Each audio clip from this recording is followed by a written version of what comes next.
మాట్లాడవలసిందిగా కోరుతున్నాం.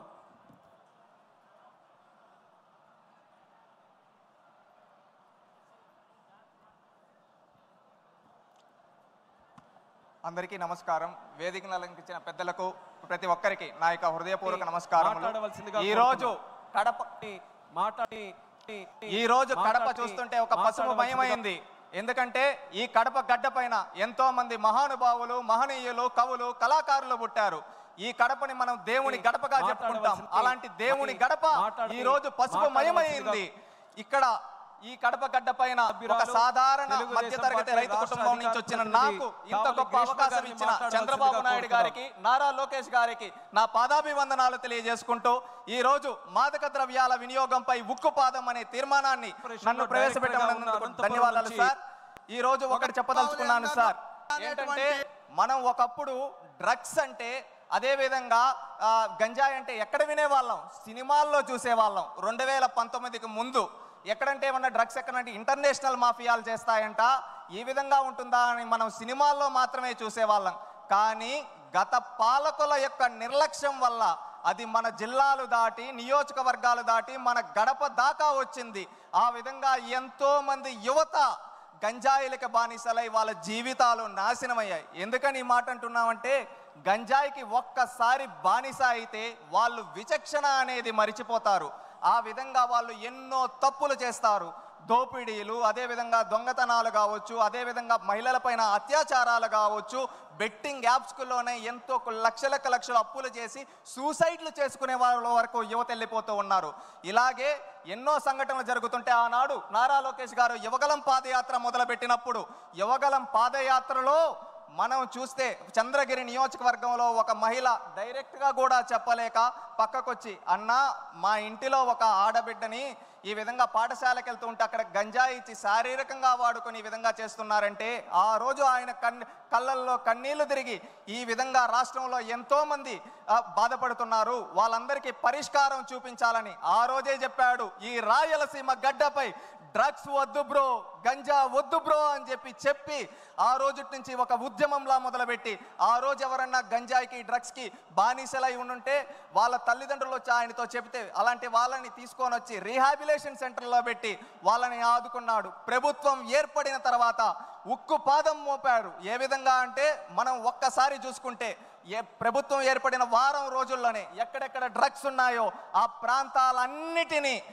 ఏరిపారేశారు. అదేవిధంగా ఒకప్పుడు 11,000 ఎకరాలలో గంజాయి పండిస్తుంటే ఆ గంజాయిని మొత్తాన్ని రూపుమాపి అక్కడ గిరిజనుల్ని మార్చి అక్కడ అరకు కాఫీ వేసే విధంగా తయారు చేశారు మన నాయకుడు.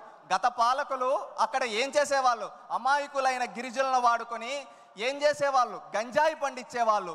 కానీ నేడు మన నాయకుడు అదే వాళ్ళ చేత అరకు కాఫీ పండించి ప్రపంచ కుబేరుడు వరకు ఆ అరకు కాఫీని అందించి మన గిరిజనుల ఖ్యాతిని ప్రపంచానికి చాటాడు మన నాయకుడు. అదేవిధంగా లోకేష్ గారు, ఇది మనం చూసాం, పల్లె వరకు వెళ్ళింది. దీన్ని రూపుమాపాలి. అది రూపుమాపాలంటే మళ్ళీ గ్రౌండ్ లెవెల్ నుంచే చేయాలని ప్రతి పాఠశాలలో ఈగల్ టీంలు ఏర్పాటు చేసి ఎక్కడికక్కడ దీన్ని రూపుమాపడానికి చర్యలు తీసుకుంటూ నిరంతరం పర్యవేక్షిస్తూ ఉన్నారు.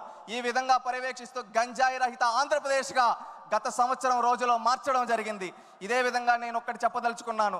డ్రగ్స్ గురించి, గంజాయి గురించి నేను ఒక యువకుడుగా నేను ఎన్నో చూశాను. నా మిత్రులు కావచ్చు, నాకు తెలిసిన వాళ్ళు కావచ్చు, ఎంతోమంది డ్రగ్స్కి, గంజాయికి బానిసలై వాళ్ళ జీవితాలు నాశనం అయిపోతుంటే కళ్ళల్లో నీళ్లు తిరిగేటివి. ఎందుకంటే వాళ్ళకి ఎందుకురా ఇలా చేస్తామంటే, ఏముందిరా ఇంకా జాబులు ఏముండాయి, ఏం చేస్తాం, ఇదేదో వేసుకుంటే కొంచెం రిలీఫ్ వస్తుందంట అని చెప్పి చెబుతూ ఉండేవాళ్ళు. అవి చూసినప్పుడు బాధ, ఆ ఆవేదన. దానికి పరిష్కారం ఎలా అంటే, ఆ రోజు చంద్రబాబు నాయుడు గారు చెప్పడం జరిగింది, లోకేష్ గారు చెప్పడం జరిగింది, మేము వస్తాం, స్కిల్ డెవలప్మెంట్ ట్రైనింగ్ ఇస్తాం, యువతకు ఉద్యోగాలు ఇస్తాం, ప్రతి ఒక్కరికి 20 లక్షల ఉద్యోగాలు యువగలం ద్వారా ఇస్తామని చెప్పి ఆ లక్ష్యానికి కట్టుబడి వచ్చిన వెంటనే మెగా డిఎస్సి పైన నోటిఫికేషన్ కావచ్చు, ఆ తర్వాత అనేక కంపెనీలని ఆర్సిలర్ మిట్టల్ కావచ్చు, గూగుల్ కావచ్చు, టీసీఎస్ కావచ్చు, మొన్న ఎల్జీ కావచ్చు, రిన్యూవబుల్ ఎనర్జీ కావచ్చు, రిలయన్స్ బయో ప్లాంట్స్ కావచ్చు, ఈ విధంగా ఎన్నో తీసుకొని వచ్చి యువత బానిసలవాల్సింది డ్రగ్స్ కాదు, యువత వాళ్ళ లక్ష్యాల వైపు వెళ్ళాలి అని చెప్పారు.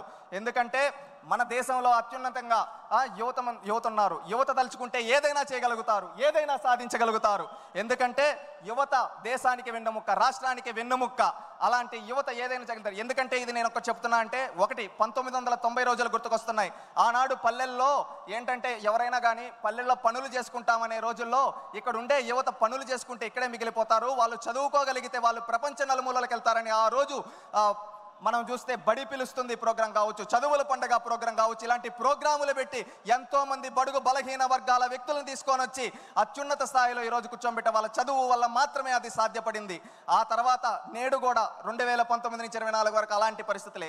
యువతని గంజాయికి బానిసలు చేస్తే దాని నుంచి రూపుమాపి వాళ్ళని బయటకు తీసుకొని రావాలి, వాళ్ళు ఏదైనా సాధించగలరు అని ఒక లక్ష్యం పెట్టుకొని వాళ్ళని బయటకు తీసుకొని వచ్చడానికి ప్రయత్నిస్తూ కంపెనీలు తీసుకొని వస్తున్నారు. ఒక యువత గుర్తుపెట్టుకోవాల్సింది ఏంటంటే, మనం బానిసలు అవ్వాల్సింది గంజాయి కాదు, మనం ఏదైనా సాధించగలం. యువత అనుకుంటే ఏదైనా సాధించగలుగుతారు. మనం ఏం లక్ష్యం పెట్టుకోవాలి? మనం ఒక కంప్యూటర్ తయారు చేయగలుగుతామా, మనం ఏదైనా ఒక న్యూ స్టార్టప్ చేయగలుగుతామా, మనం ఇంకేదైనా కొత్తగా తయారు చేయగలుగుతామా అని లక్ష్యాలు పెట్టుకోవాలి. ఎందుకంటే మన నాయకుడికి ఒక గొప్ప విజన్ ఉంది, స్వర్ణాంధ్ర 2047 1 ట్రిలియన్ ఎకనామీ సాధించాలని. అది సాధించాలంటే యువతతోనే సాధ్యం. అది యువత ప్రతి ఒక్కరూ అది గుర్తుపెట్టుకొని మన నాయకుడు అడుగుజాడల్లో మన లక్ష్యాలు గుర్తుపెట్టుకోవాలి. మన తల్లిదండ్రులకు మంచి పేరు తేవాలి, మన కుటుంబానికి మంచి పేరు తేవాలి, మన రాష్ట్రానికి మంచి పేరు తేవాలనే లక్ష్యంతో ప్రతి ఒక్కరూ పనిచేయాలి. ఆ విధంగా పనిచేస్తే ఖచ్చితంగా మనం అనుకున్న 2047 స్వర్ణాంధ్ర విజన్ లక్ష్యం చేరుతుంది. ఆ రోజు తెలుగు వాళ్ళు ప్రపంచాన్ని శాసించే స్థాయిలో మన నాయకుడు కలగన్న విధంగా మనం ఉంటాం. ఎందుకంటే 2020 సాధ్యపడింది, 2047 కూడా సాధ్యపడుతుంది. డ్రగ్స్ లేని ఆంధ్రప్రదేశ్గా తయారు చేయడానికి ప్రతి ఒక్కరూ పూనుకోవాలి.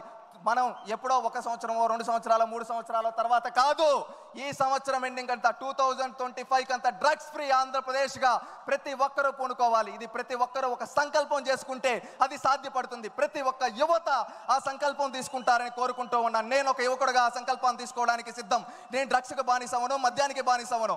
నేను ఈ రాష్ట్ర భవిష్యత్తు కోసం పాటుపడతాను. నేను అనుకున్న లక్ష్యాలను సాధించడం కోసం ప్రతి ఒక్కరూ మనం ఎంచుకున్న రంగాల్లో మనం అనుకున్న లక్ష్యాల వైపు ముందుకెళ్తే మనం రాష్ట్రం బాగుంటుంది, మన నాయకుడికి మంచి పేరు వస్తుంది. ప్రతి ఒక్కరు చేయాలని కోరుకుంటున్నా. ఇంకొకటి సార్, నేను ఒక 2 ప్రతిపాదనలు చేయదలుచుకున్నాను. డ్రగ్స్ ఎవరైతే సరఫరా చేస్తున్నారో, తయారు చేస్తున్నారో వాళ్ళ ఆస్తులు స్వాధీనం చేసుకొని రీహాబిలేషన్ సెంటర్లుగా వాళ్ళ ఆస్తులను మార్చాలని మిమ్మల్ని ఈ వేదిక ద్వారా కోరుకుంటున్నాను సార్. అదేవిధంగా మనం వాట్సాప్ గవర్నెన్స్ చేసాం, ఎంతో అద్భుతంగా చేసాం. ఒకప్పుడు నాడు ఎన్టీ రామారావు గారు మండల వ్యవస్థ తీసుకొని వచ్చి పరిపాలన దగ్గర చేస్తే, ఆ తర్వాత ఈ సేవ తీసుకొని వచ్చి మీ సేవ తీసుకొని వచ్చి చంద్రబాబు నాయుడు గారి దగ్గర చేస్తే, నేడు నారా లోకేష్ గారు అరచేతిలో వాట్సాప్ గవర్నెన్స్ మన చేతిలో పెట్టాడు. ఎంతో అద్భుతంగా పనిచేస్తూ ఉంది. ఆ వాట్సాప్ గవర్నెన్స్ ద్వారా ఇప్పుడు మనం అంటూ ఉంటాం సార్, ఏదైనా ఫోటో తీసి పెడితే ఎక్కడైనా పెడితే అది ఈజీగా తీసుకోవచ్చు. అలాగే వాట్సాప్ గవర్నెన్స్లో ఒక ఫ్యూచర్ అనేది మనం తీసుకొని రావాల్సింది. ఏంటంటే ఎక్కడన్నా ఎవరన్నా గంజాయి అమ్ముతూ ఉన్నా, ఎవరన్నా కల్తీ మద్యం అమ్ముతూ ఉన్నా, అక్కడ ఫోటో తీసి వాళ్ళ వాట్సాప్లో పెడితే అది మన దాని రెస్పెక్ట్ పోలీస్ స్టేషన్కి వచ్చి 24 గంటల్లో చర్యలు తీసుకునే విధంగా దానికి కూడా ఆలోచించాలని చెప్పి కోరుకుంటూ ఉన్నాను. మనం ఒకే నినాదంతో ఉండాలి. 2047 స్వర్ణాంధ్ర విజన్తో పాటు అదేవిధంగా డ్రగ్స్ ఫ్రీ ఆంధ్రాగా కూడా మనం గుర్తుపెట్టుకోవాలి. మనందరం ఒక లక్ష్యాలని నిర్దేశించుకుంటూ మనం ముందుకెళ్ళాలి.